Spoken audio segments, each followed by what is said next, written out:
Bienvenidos al podcast sobre inversión y educación financiera, fondos de inversión y valores. Mi nombre es Eusebio Gómez, soy asesor financiero y tengo la misión de hacer las cosas de manera diferente, ayudar a muchas personas a lograr buenos resultados financieros y con ello proporcionarles el conseguir la vida que desean llevar. Si estás interesado en solicitar una segunda opinión sobre tu cartera de fondos, puedes hacerlo. Si me envías cómo tienes estructurada tu cartera en el momento actual, te puedo mandar una propuesta de inversión personalizada. También puedes enviarme si consideras que revise algún fondo que tienes en cartera y que no comprendes muy bien, donde invierte, comisiones de gestión, etcétera. Para ello, como siempre, os dejo mi dirección de email, que es eusgomez@gmail.com. Como siempre, empezamos por la responsabilidad y el aviso legal. La actual presentación tiene un carácter informativo y divulgativo. No supone bajo ningún término ninguna recomendación de compra o de venta de ninguno de los fondos o acciones mencionados en este podcast. La publicación de este podcast es a título personal. Bueno, pues en el día de hoy contamos con la presencia de Rafael Valera, que es consejero delegado, socio y a su vez gestor de inversiones de Buy and Hold. Hola Rafa, buenos días. Muy buenos días, Eusebio, muchas gracias por la invitación. Nada, gracias a ti por tu tiempo. Vamos a dar una vuelta, vamos a hablar un poquito de vuestra gestora, darle visibilidad, ya que bueno, pues el historial de rentabilidad que tenéis tanto en renta fija como en renta variable es muy bueno y bueno, pues para que los oyentes lo conozcan un poco, ¿vale? Pero bueno, mejor explicarlo que yo, seguro que nos lo vas a explicar tú. Háblanos un poquito, ¿qué es Buy and Hold? Pues bueno, Buy and Hold es una gestora independiente, que significa que estamos tres socios, Julián Pascual, Antonio Aspas y un servidor, pues en el capital de la empresa. Por tanto no dependemos de terceros ni tenemos ningún otro interés que conseguir rentabilidad para nuestros clientes y para nuestro dinero que está invertido en los fondos. Entonces, pues tratamos, a mí me gusta compararlo a un restaurante, ¿no? Pues intentamos tener un menú corto, de no tener muchos platos o muchos productos, ¿no? Pero de hacer cosas de calidad, ¿no? Pocas cosas, pero bien hechas. Y luego, pues bueno, pues que intentamos estar disponibles, ¿no? O que podamos se puedan contratar nuestros productos en el mayor número de sitios posibles. En eso estamos. Pues hoy pues nos podéis encontrar en Bankinter, o nos podéis encontrar en Renta 4, bueno, por supuesto en nuestra página web, o en otras, en muchas plataformas de fondos, ¿no? Y eso, pues bueno, pues facilita mucho la comercialización y el poder contratar estos fondos, ¿no? Que al final, si tienes un buen producto pero es muy difícil acceder a él, pues tampoco llegaríamos muy lejos. Ya, perfecto. Sí, haces ya que haces el símil un poco del restaurante, de alguna manera también coméis la misma cocina que cocináis, es decir, estáis invertidos en los fondos, ¿no? Que eso también es importante. Sí, eso es así. De hecho, pues como nace la gestora es con un patrimonio que veníamos gestionando pues hacía ya tiempo de familia, de amigos y el nuestro mismo, ¿no? Entonces lo que hemos hecho es abrirlo pues al público en general. ¿Entiendes que ese sería un poco el ADN principal de Buy and Hold? Bueno, el ADN principal de Buy and Hold, uno es la independencia, pero otro también es que creemos, ¿no?, firmemente que se puede encontrar valor no solo en la renta variable, sino también en la renta fija. ¿Por qué señalo esto? Porque yo creo que la inmensa mayoría de las gestoras independientes en España, que tampoco son tantas, gestoras españolas, pues hay 100 y pico, y que sean independientes, pues no sé si habrá 40, ¿no? Pues que crean en renta fija ya pues son muchas menos, ¿eh? Igual hay 4 o 5, ¿no? Vamos, por decir un número, no las he contado, ¿eh? pero casi todas son de renta variable pura, solamente tienen productos de acciones y suelen pronunciarse incluso en contra del activo de renta fija. O sea, ya no solo no lo gestionan, sino que además pues piensan que no tiene ningún sentido invertir en renta fija. Nosotros, por el contrario, creemos que tiene mucho sentido y que hay para muchos perfiles inversores, pues es el sitio adecuado donde poder invertir. Perfecto. Bueno, muchas veces no consiste en el producto, sino adecuarlo al cliente, porque hay clientes que, bueno, pues dicen que toleran la volatilidad a largo plazo, pero cuando realmente llega la volatilidad, la cosa ya cambia, ya no lo ven de la misma manera. Muchas veces la renta fija hace un poco ese... Sí, esto que señalas, bueno, pues este fin de semana estuve con una persona que está en una gestora que se ha disparado este año y que va muy bien, pero me decía que en la pandemia no podía dormir. Digo, bueno, es que estás montada en un Ferrari. Yeah. Entonces piensas y quiere decir que le iba muy bien, está ganando mucho dinero, ¿no? Pero me decía que no dormía en la época de la pandemia y tal. Digo, bueno, a ver, estás montado en un vehículo muy volátil y con unos gestores que buscan rentabilidades no de 2 dígitos, de 2 dígitos muy altos. Entonces, oye, tienes que estar preparada para ese viaje, ¿no? Claro. Entonces, esto cada uno, digo, otra cosa es montarte en un Volvo, pues no vas a correr lo mismo en un Volvo que en un Ferrari, pero vas a viajar más tranquila. Esto depende, ¿no? Claro, y probablemente no te salgas en ninguna curva, aunque luego vuelvas a reiniciar el camino, pero probablemente vas a un Ferrari, pues en alguna curva te vas a ir saliendo. No, sí, lo que decía, estás en un producto maravilloso, pero tienes que saber dónde estás. Claro. Y si estás dispuesto a viajar ahí, eso es todo. Fenomenal. Bueno, pues háblanos un poquito de tu filosofía, de vuestra filosofía de inversión. Bueno, nuestra filosofía de inversión es bastante vamos, yo creo que es bastante sencilla. A ver si soy capaz de explicarlo. Por un lado, gestionamos renta variable y por otro lado, gestionamos renta fija. En renta, voy a empezar por la renta variable. En renta variable, en general, nosotros buscamos empresas que llamamos de calidad, ¿vale? Significa que son empresas que deben cumplir las siguientes características. Una, que tengan retornos sobre el capital altos. Altos es de 2 dígitos para arriba, ¿de acuerdo? 2, que no tengan deuda. ¿Y por qué? O que tengan muy baja deuda. Es decir, que este retorno sobre el capital no sea un retorno sobre el capital porque sea un negocio apalancado, ¿vale? 3, serían, buscaríamos empresas que sean líderes en sus sectores. Y a ser posible que sean estos sectores que sean oligopolísticos o que compitan con pocas compañías, o que las barreras de entrada en ese negocio sean muy altas, ¿vale? No sea fácil pues replicarlo, ¿no? Podemos poner ejemplos, ¿vale? Pues yo qué sé, por ejemplo, Alphabet, ¿no? Pues no parece que sea fácil competir con Alphabet. Tiene competidores, pero son muy pocos y no es fácil competir no solamente en las búsquedas, sino en todo lo que es pues la publicidad digital o la inteligencia artificial. No tienes muchas barreras de entrada, ¿no? O Microsoft, ¿no? Todo el negocio en la nube, pues tampoco tienes tantos jugadores que sean capaces de dar esas capacidades de almacenamiento de datos en la nube, ¿no? Tienes a Amazon Web Services, pero al final hay unos líderes, ¿no?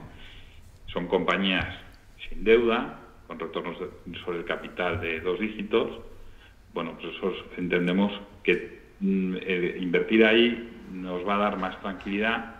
Invertir en compañías apalancadas o en negocios muy competitivos, ¿no? Donde estás compitiendo en precio o o hay muchos jugadores ¿no? Y estás jugando a que otros quiebren y tú te comas ese trozo de la tarta, ¿no?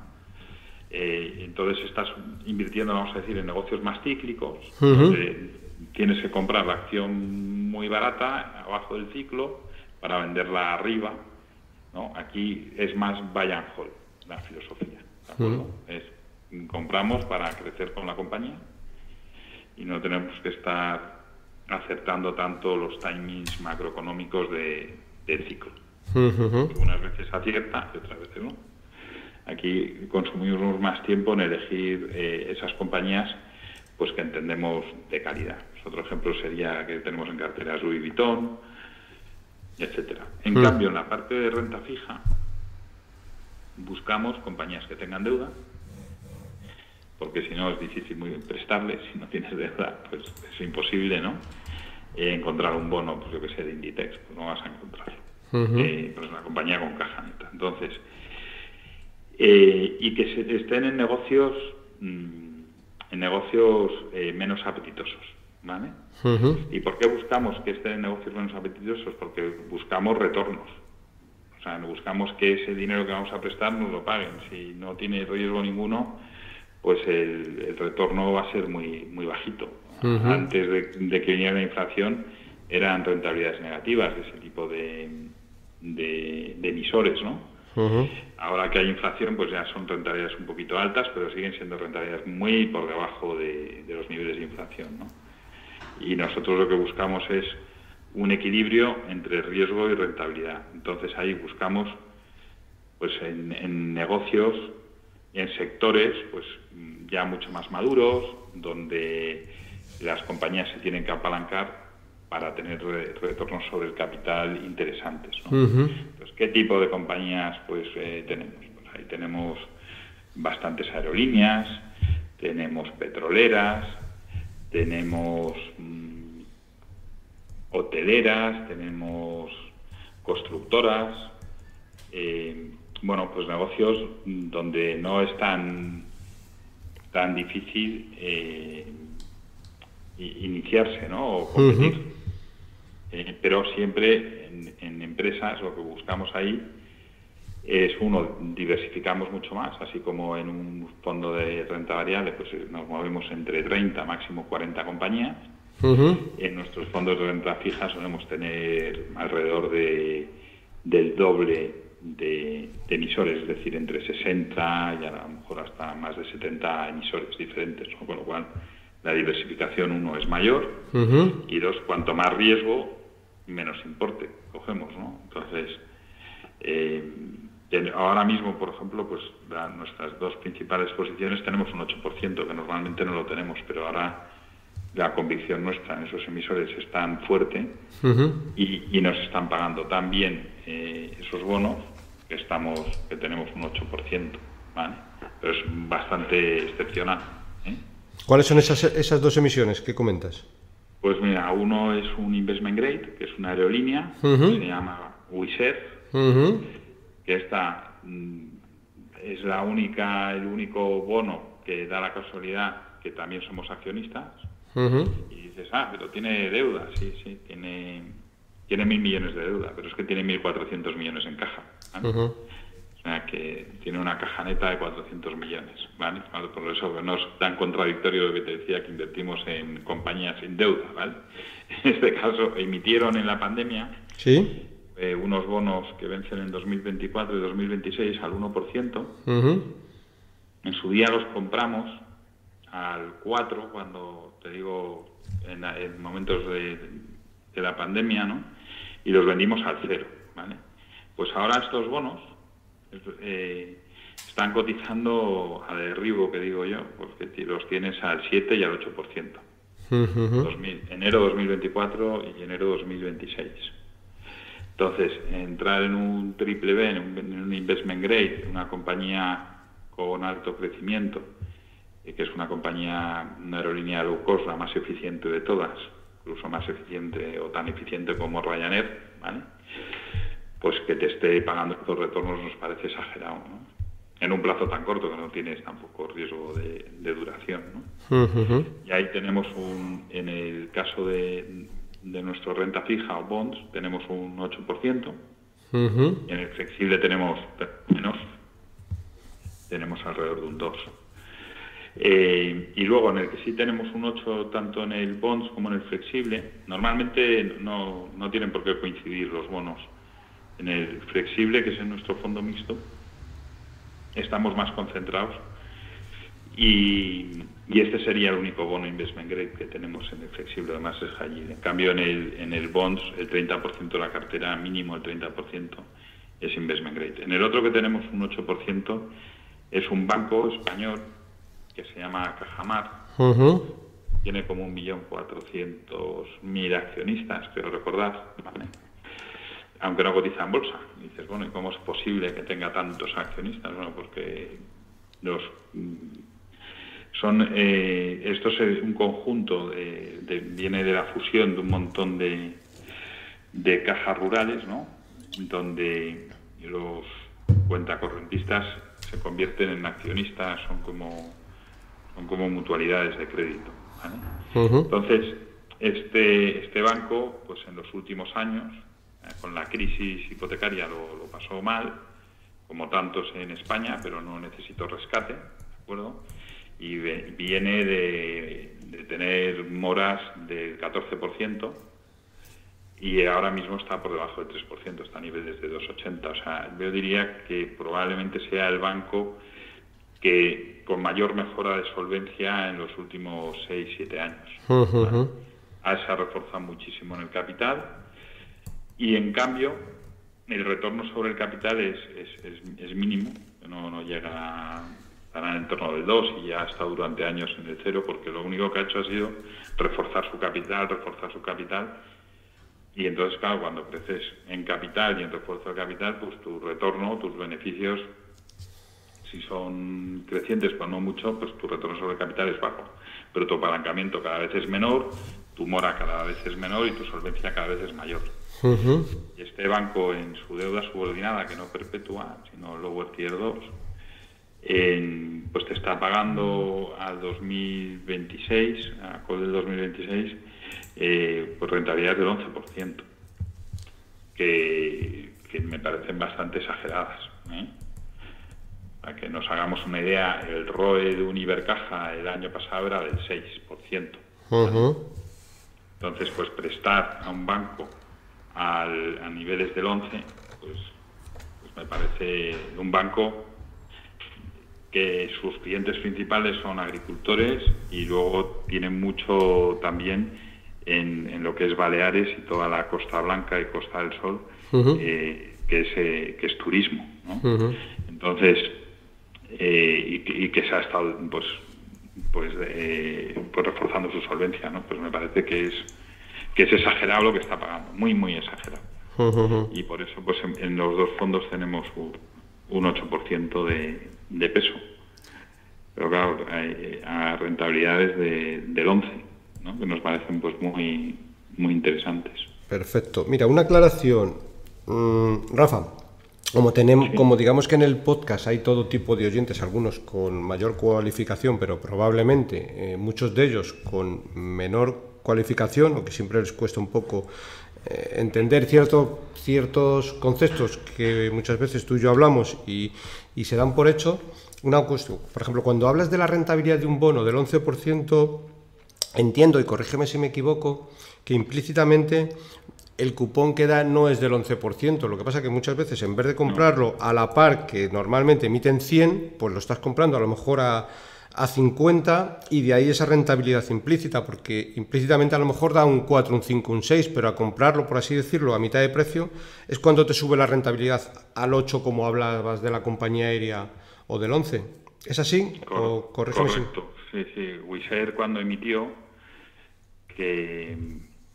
para que nos hagamos una idea,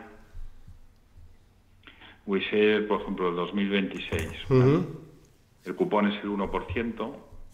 Okay. Este bono, es decir, cuando se emitió, que fue el 12 de enero del 2022, es decir, no hace mucho, hace 9 meses, se emitió al 1%, emitió 500 millones de euros. O sea, pues lo emitió a la par, ¿vale? Y los intereses que va a pagar la compañía es el 1%.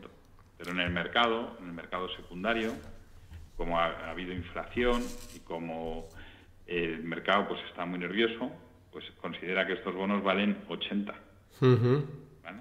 80 es alrededor de comprar esta 80 que te vence en 2026, es decir, que vas a tener 20 puntos, de 80 a 100 hay 20 puntos, más el cupón del 1, pues te da una rentabilidad del 8 anual. ¿Vale? Correcto. O sea, la TIR, la tasa interna de retorno, sería, si esto no quiebra y vence el 19 de enero del 2026, pues has estado montado encima de un 8%. ¿Quiere decir que nosotros nos vamos a quedar a vencimiento? No, pues nosotros cuando consideremos que esto ha alcanzado su valor y que tenemos otros activos que están por los suelos, ¿no? Lo que nosotros consideramos baratos, pues venderemos este y compraremos otro. Eso es nuestro trabajo de gestión. Perfecto. Comprar barato y vender caro. Esto es lo que hace cualquier comerciante. Pues esto es lo que hacemos nosotros en renta fija. Lo que intentamos hacer en renta fija. Fenomenal. Aclarado un poco porque muchas veces el oyente dice, joder, el 11%, no es que le den el 11%, es que a vencimiento, como no es lo mismo comprarlo a 100 que comprarlo a 80. En comprar muchas veces barato es lo que te hace que luego la rentabilidad implícita suba. Vale. Sí, los que compraron este bono a 100 en enero, pues están perdiendo un 20%. Correcto. O sea, se puede ganar dinero y se puede perder dinero en renta fija. Perfecto. Se puede perder dinero. Pues ahora ya nos vamos a meter un poco en el fondo de renta fija, pero háblanos un poco antes de vuestra rentabilidad a largo plazo, desde el inicio. Evidentemente, creo que en el fondo de renta fija siempre tenéis algo menos de historial que en el fondo de renta variable, pero bueno, vamos a dar una vuelta, si te parece. Bien, mira, el fondo de renta fija se inicia en diciembre del 2015, hace pues 6 años y medio. La TAE que tenemos desde inicio es un 2,7, ¿vale? Que supone pues una rentabilidad del 19% desde inicio. O sea, se ha... Perdona. Tranquilo. Se ha revalorizado un 20%, que es una TAE en ese periodo del 2,7. ¿Vale? Estoy dando rentabilidades del cierre de ayer. El flexible, fondo flexible, se inició en junio del 2010. Tenemos una TAE del 6,9, que es una revalorización del 126% desde inicio. ¿Vale? Estas dos, los dos fondos, en lo que va de año, llevamos una castaña importante. Más importante, es decir, pues en el flexible, pues llevamos alrededor de un 11%, y en el bonds de un 8%. Y en el equity, que es el más antiguo, que empezamos en agosto del 2004, la TAE es de un 7,4%, se ha revalorizado un 268%, es decir, aquí se ha más que triplicado el dinero, ¿vale? Y en el año llevamos, sin contar la subida de ayer, igual ayer subimos, todavía no tengo el valor liquidativo, igual ayer subimos 2 puntos y pico, bueno, estamos cayendo un 17, ¿vale? Sin contar la subida de ayer. O sea, tampoco tiene sentido ver estas cosas en el diario muchas veces. Una foto fija, o sea, es que no es lo mismo coger el cierre de diciembre del año pasado a hoy, ¿no? Las TAEs, ahora mismo estamos en un momento, vamos a decir, de rebajas, desde mi punto de vista, para comprar un fondo. O casi todos, te diría, Pero, quiero decir que no estoy arrimando el ascua a mi sardina, No, al final muchas veces esto también hay que verlo. Yo como lo veo es de rebajas. Claro, con una perspectiva mucho más global y sobre todo para alguien que se haga la idea, oye, mira, si hubieras invertido en este producto en el año 2004 y no hubieras hecho nada, pues probablemente a día de hoy y con la rebaja de este año, que es lo que tú dices, está cayendo un 17-20, pues habré multiplicado el capital algo así como por 4, porque tiene un 400% de rentabilidad. Es verdad que tenía un 450 que tocó, como veo aquí, en el 2021. Bueno, pues también los gráficos, si los ves, pues en la pandemia también hubo una fuerte rebaja en precio, pero hay que verlo un poco con la perspectiva de los años. Oye, pues ha multiplicado por 4. Bueno, este año está cayendo, bueno, porque está cayendo, pero siempre, bueno, verlo con una perspectiva un poco más global. ¿Dónde has podido meter tu dinero en algún sitio? Vale, es verdad que son 20 años, pero multiplicar tu capital por 4 en 20 años, bueno, un poco menos de 20 años, desde el 2004, pues entiendo que es pues una rentabilidad más que atractiva. Sí, para un inversor en euros, pues no está mal. Correcto. Y en el flexible, pues bueno, las volatilidades son importantes, y son importantes señalarlas, ¿no? En el flexible es una volatilidad del entorno de 9, ¿vale? El equity en el entorno de 20 o 19 y el bonds en el entorno de 4. O sea, ninguno es una volatilidad de 1 o 0, ¿no? Es una renta fija un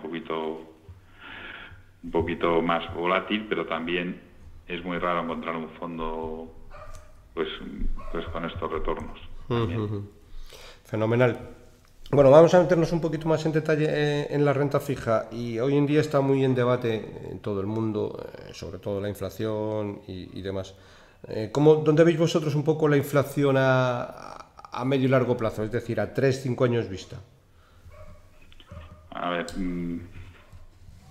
es muy difícil saber dónde va a estar la inflación. Yo pienso, ¿no?, que la inflación en general en Europa, ¿no?, vamos a tener inflaciones más bien bajas, ¿no?, que son las que venimos teniendo pues en la última década, ¿de acuerdo? Pero por factores no solo al final, por diversos factores. Uno, el principal sería el demográfico, ¿no?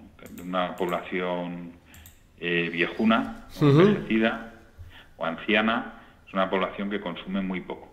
La población que consume es la población joven, la que tiene que formar una familia, que tiene que formar un hogar, y eso es donde más se consume, porque tienes que comprar todos los electrodomésticos, tienes que comprar una casa, tienes que arrancar pues un proyecto familiar que es casi un proyecto empresarial, ¿no?, que te lleva, sales de casa de tus padres y tienes que comprar un coche, una casa, todo lo que tenías, vamos a decir gratis, ¿no?, o que vivías, ¿no?, pues resulta que eres tú el que te conviertes en padre, ¿no?, vamos a decir, ¿no? Bueno, pues cada vez hay menos señores que se conviertan en padre, entonces cada vez hay menos niños, cada vez hay menos familias al uso, vamos a decir,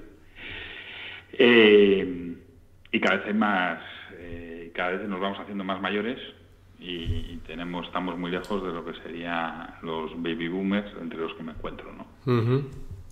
Entonces, eso te lleva pues a que un señor mayor pues empieza a doler las caderas, empieza a tener achaques, empieza a mover poco y empieza a gastar pues cada vez menos, porque esto es así. Entonces, si el consumo baja, eso es bastante antiinflacionista, ¿vale?, por el lado de la demanda. Luego tienes otro componente bastante inflacionista, que es el de la transparencia en precios, ¿vale? Los mercados, cuanto más oscuros, los comisionistas hacen el agosto. Y los mercados, cuanto más transparentes, pues los comisionistas lo pasan peor, porque los bid offers, es decir, la diferencia entre el precio de compra y el precio de venta, es más estrecho. Esto, el que no se dedica a los mercados no lo entiende nada bien. Yo lo cuento así, que parece súper sencillo, pero para mucha gente, me consta, he conocido diplomáticos, he conocido gente muy sesuda, con oposiciones aprobadas, pero no entienden en absoluto cuando les hablas de que hay una diferencia entre el precio de venta y el precio de compra. Y luego está el precio donde se cruza. Pues cuanto el mercado es más oscuro, la diferencia de esos dos precios se amplía muchísimo. ¿Vale? Y el intermediario normalmente es el que trata de casar esas dos operaciones. Y normalmente se lleva una comisión importante, ¿no? Entonces ahí vemos, pues en el inmobiliario, pues ves comisiones muy importantes porque es un mercado cada vez más transparente, pero hace unos años era totalmente muy oscuro, porque no había webs, había periódicos y la gente ponía los anuncios en el periódico, pues si no leías el anuncio, tenías tú que sacar más o menos el metro cuadrado como estaba en cada barrio, era menos transparente que hoy. Ahora mismo, cuando cualquiera va a comprar un coche o cualquier cosa de cierto valor, unas zapatillas de deporte, que de una cosa de un valor, vamos a decir, de un precio no muy caro, tienes acceso a saber el rabioso precio más barato y en cuántos minutos, horas te entregan tus zapatillas en casa, incluso si quieres, con tu nombre, ¿no? Entonces, eso hace que los márgenes bajen estrepitosamente, ¿no? Entonces, pues mucha gente entra en una tienda de electrodomésticos y mientras está viendo los precios, está consultando su smartphone, qué diferencia hay, y valora si pedirlo por el smartphone o que el amable que el vendedor de ese centro comercial pues la atienda y se lo venda a él, ¿no? Entonces, vamos a decir, eso es la tecnología, nos ha dado una transparencia en precios brutal, tanto para contratar un viaje como para un servicio, podría ser un viaje o un abogado o diferentes servicios o un tomate. Eso hace que los precios también bajen una barbaridad, ¿no? Entonces, ¿qué componentes son los más difíciles de controlar? Pues serían las materias primas, ¿no? Sobre todo pues el petróleo, el gas, que es por donde estamos viendo una tensión inflacionista mayor. Entonces, pero claro, cuando metes a los países en recesión pues se van ajustando los precios. También vemos que los precios del petróleo en los últimos 10, 15 años pues se han movido en unos rangos bastante estables, ¿no? Vamos a decir, por debajo de $40, pues yo que sé, en el año 2016, febrero de 2016, que se puso el petróleo a $40 porque China iba a entrar en recesión, recuerdo, y las bolsas caían estrepitosamente, pues bueno, pues muchas compañías petroleras por debajo de ese precio no les merecía la pena bombear petróleo, les costaba dinero, no salían las cuentas, ¿no? Pero bueno, tampoco hemos estado mucho tiempo por encima de los $100, ¿no? Que tampoco quiere decir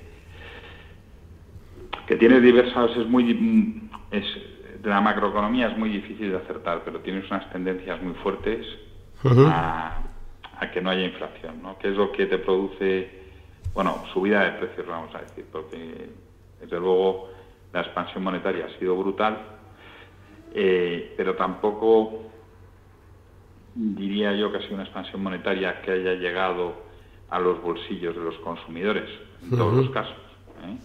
Es verdad que en Estados Unidos se repartieron cheques, que ahora con la pandemia pues ha habido también un poquito de ayudas, ¿no?, directas a los consumidores, pero en general se ha quedado en el sistema bancario, no ha llegado tanto al consumidor. Las familias no estamos más apalancadas que hace 5 años, sino al contrario, y las empresas tampoco están muy apalancadas, ¿no? Eso haría, pues sí, sería inflacionista. Fenomenal.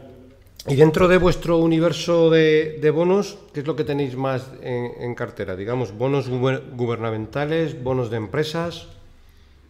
Bonos gubernamentales tenemos muy poquitos, un poquito de Rumanía, Ok. porque es un país al que han castigado mucho por estar en ser frontera con Ucrania, pero bueno, pues es un investment grade, es un país con una deuda sobre PIB pues bastante baja al lado de lo que sería España o Italia, ¿no? Y que paga mucho más, ¿no? Es verdad que no está todavía en el euro, pero bueno, nosotros estamos en moneda euro, ¿vale? Y el resto, el grueso son bonos corporativos, son empresas. Correcto. ¿Vale? Son empresas, el 30% es investment grade y el resto es o que no tiene rating porque no lo han pedido, o porque son empresas que no son enormes y entonces no necesitan rating porque tampoco están emitiendo deuda todos los días, o si no, pues bueno, son empresas de calificación crediticia high yield, que no siempre el high yield es porque tenga un apalancamiento desorbitado, sino a veces es por el tamaño, por el tipo de negocio, por diferentes motivos, ¿no? De acuerdo. Y un poquito por terminar el tema de bonos. ¿Qué vencimiento medio tiene la cartera? Bueno, ya sabemos que muchas veces a mayor vencimiento siempre hay algo más de riesgo por el tema de simplemente de los tipos de interés y la variación de subidas o bajadas. ¿Qué duración tiene de media vuestra cartera? Estamos en una duración de en torno de 2,5. Es una duración pues más bien baja. Es una duración bastante baja, con lo cual, en teoría, muchos movimientos de tipos de interés no le deberían de afectar algo, pero en menor medida. ¿Es así? Es así. Lo que más nos afecta son las primas de riesgo, es decir, es el crédito, lo que se llaman los spreads de crédito. El diferencial de que estas empresas tienen que pagar en el mercado, que el mercado estima, ¿no? Entonces, tiene bastante correlación las primas de riesgo. Cuando las bolsas suben, las primas de riesgo se reducen, y cuando las bolsas caen, la aversión al riesgo, es el miedo, vamos a decir, aumenta, y las primas de riesgo aumentan también. Fenomenal. Tiene cierta correlación con las bolsas. De acuerdo. Bueno, vamos a pasar un poco al fondo de equity, de acciones. ¿Cuál es vuestro, en el momento actual, como bueno has comentado antes que tenéis pues empresas un poquito más de calidad, tipo Louis Vuitton, Google, etcétera? ¿Cuál es el nivel de valoración de vuestras compañías? Porque sabes que ahora hay pues cierto debate con que si hay ciertas compañías un poco de calidad, que están algo más caras. Ponnos un poquito en perspectiva esta valoración actual. Ahora mismo yo diría que están más bien a derribo, más que caras. Y lo caro o barato es bastante relativo, ¿no? Muchas veces lo barato sale caro, vamos a decir. El que se compra unos zapatos baratos, pues igual le salen ampollas y encima le duran 6 meses. El que se compra unos zapatos muy caros, igual le duran toda la vida y los heredan sus nietos. Y encima va el tío súper elegante. Entonces, lo caro o lo barato es muy relativo, ¿vale? Ahí está el arte del gestor de saber qué es caro o barato, pero compañías con retorno sobre el capital de 2 dígitos altos, con crecimientos trimestre tras trimestre en ventas y en beneficios, que estén cotizando a PERES a 13 veces beneficio, pues no se me antoja nada caro. Parece mucho más caro comprar una cosa a PER 4 que no crece, que palma pasta y que está ampliación tras ampliación de capital, ¿no? Que de estas, algunas somos bonistas de ellas y nos encanta ver las ampliaciones, ¿no? Y te pagan a lo mejor 15%. Y con márgenes estrechísimos en sus negocios. Fenomenal. A lo caro o lo barato muy relativo. Vale, ¿y cuáles son vuestras principales posiciones actualmente en cartera de renta variable? Pues te diría que están las tecnológicas,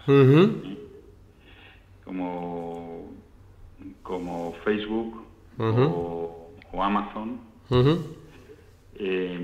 Luego no está entre las principales, ¿vale? Pero es una compañía que lleva con nosotros más de una década y que hemos multiplicado por más de 5 veces la valorización, que es Vidrala, y por eso me gusta comentarla.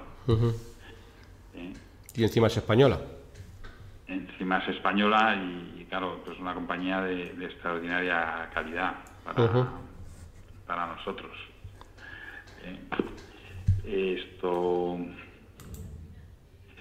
La compañía que más pesa también es española, es CIA Automotive, que ha entrado, pues bueno, es una compañía que hemos tenido muchas veces y que ha entrado recientemente. Ahí tenemos un 5,7, más pesa.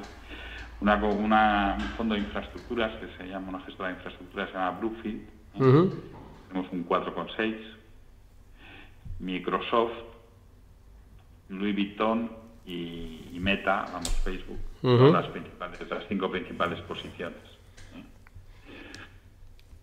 Fenomenal, muy bien. ¿Y por áreas geográficas cómo está diversificado el fondo? Pues entiendo que no es algo que busquéis, sino que es implícito de la compañía, pero... Sí. Así, números gordos, el 60% sería Estados Unidos y Canadá, a Norteamérica, y el resto Europa. De acuerdo. Y ahora, como veo que tienes una exposición elevada a Estados Unidos, ¿cubrís la divisa o ese tema cómo lo tenéis? Pues no cubrimos nunca la divisa, okay. Pero ya cuando hemos visto el euro por debajo de la paridad con el dólar, hemos cubierto un tercio de la exposición al dólar. Porque, bueno, pues nos parece que pocas veces hemos visto esos niveles, ¿no? Y estamos más tranquilos así, porque al final nuestros inversores son en euros. Correcto. Perfecto. Bueno, y por irte acabando, vamos a pasar un poco al fondo flexible, que aunque entiendo que será una combinación tanto del fondo de bonos como del fondo de equity, pero bueno, háblanos un poquito de él. ¿Qué hay dentro de la cartera? Bueno, el fondo flexible, por folleto, podemos estar expuestos a renta variable entre un 20 y un 80%. Estamos en el máximo de exposición que hemos estado nunca a renta variable. ¿Vale? Estamos en el 57% de exposición. Nunca hemos estado por debajo del 30%, ¿vale? Aunque el folleto pues, nos deja entre el 20 y el 80, como hemos estado en estos, pues ya más de 12 años, pues entre el 30 y el 57, que estamos en máximo. Y en la parte de renta fija hay algunas cosas que son coincidentes, pero muchas otras no. Es decir, que tenemos uno más concentración y al final allí media de la cartera siempre va a ser más alta que en el bonds, porque es un fondo de mayor volatilidad, un fondo de una volatilidad del entorno de 9 versus el bonds, que es una volatilidad del 4, y el renta variable, que es una volatilidad cercana al 20. ¿Vale? Entonces, al final es un animal que está en volatilidad entre medias de los dos, ¿sí? ¿no? Y que hace pues una combinación de una renta variable de mucha calidad con una renta fija, vamos a decir, que invertimos en compañías pues poco apetitosas para ser accionistas. Pero que sí nos parecen apetitosas para prestarles dinero. Para ser bonista y tener un cupo más alto, ¿no? de prestarles dinero. Y ahí pues sí te encuentras con algunas compañías a veces que tienen colegas nuestros que son más deep value, vamos a decir, más inversores en compañías pues más baratas. Nosotros ahí muchas veces lo que estamos es en el lado del bono, que es más amarrategui, que está en el lado del accionista. Un ejemplo de estas empresas sería, por ejemplo, Tullow Oil. Por ejemplo, es un bono que tenemos que nos paga un 17% de rentabilidad en dólares. Pasas a euros y se da alrededor de un 15%. Nosotros siempre que invertimos en bonos, en dólares, siempre cubrimos la divisa, o sea, pasamos todo a euros. Ahí no queremos, o sea, corremos el riesgo de tipo de interés, de tipo de crédito, pero no queremos correr el riesgo de divisa, ya vamos quitando cosas. Por eso nos gusta más invertir directamente en euros, si podemos. De acuerdo. Bueno, y por ir acabando, ¿qué puede esperar un inversor que invierta con vosotros y que piense en términos anuales, 7 y 10 años, si hablamos, por ejemplo, del fondo de bonos, del fondo flexible o del equity? Bueno, pues en el fondo de renta variable debiera esperar rentabilidades pues cercanas a los 2 dígitos, de entornos por lo menos por encima de 9%, 10%, ¿vale? Ese sería nuestro objetivo. En el flexible, pues estaríamos hablando de rentabilidades del 8%, que es lo que hemos logrado normalmente. Eso pues en 10 años es más que doblar, al 7 ya doblas, ¿vale? Y en el renta fija, pues es más difícil de darte una cifra, ¿no? Porque, bueno, pues ahora mismo el que invierta ahora pues puede conseguir rentabilidades en el corto, o sea, si las cosas se resuelven, está tan barato que van a conseguir probablemente 2 dígitos de rentabilidad.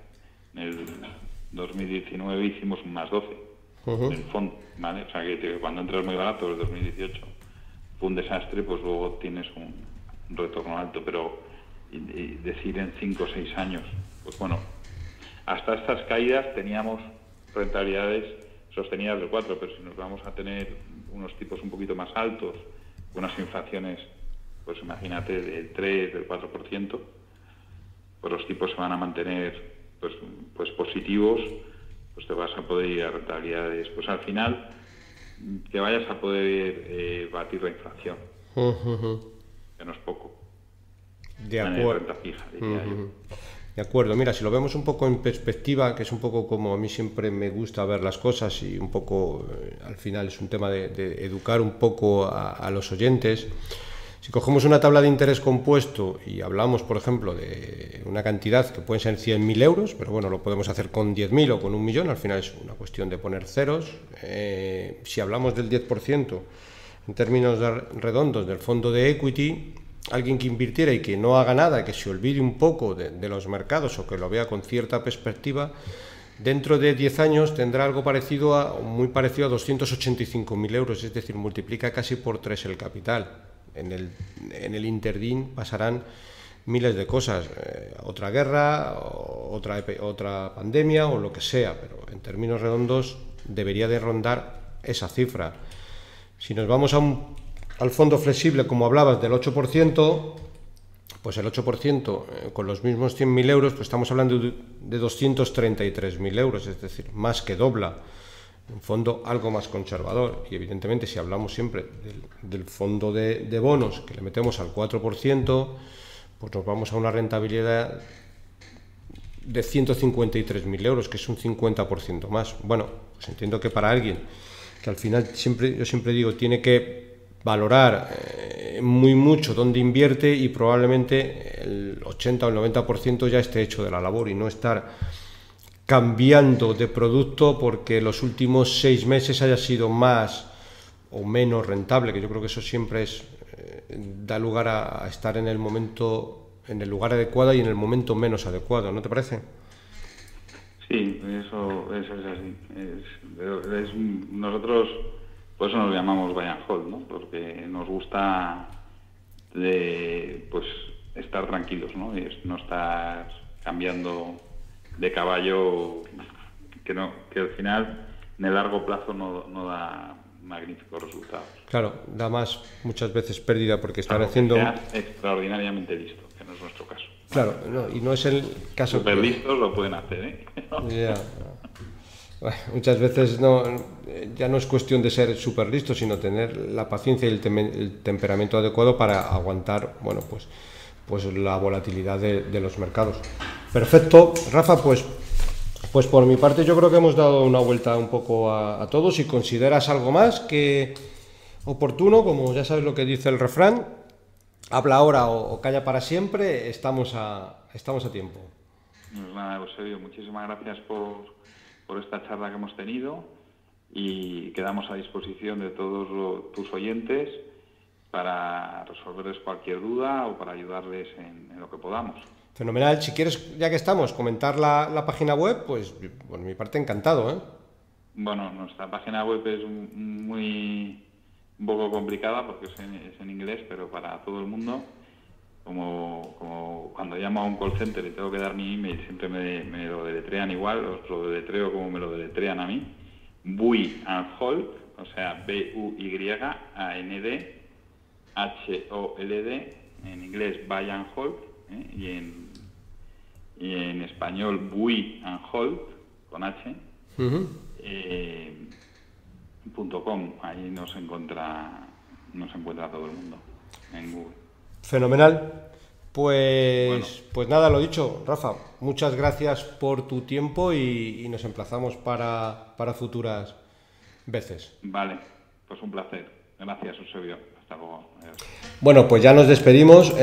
Como siempre, para cualquier consulta o comentario sobre este podcast, puedes enviarme un email a eusgomez@gmail.com y si te ha gustado el programa, te agradezco le des un me gusta en iBooks, un like en YouTube o un corazoncito en Spotify. Un saludo muy cordial, paciencia y buenas inversiones.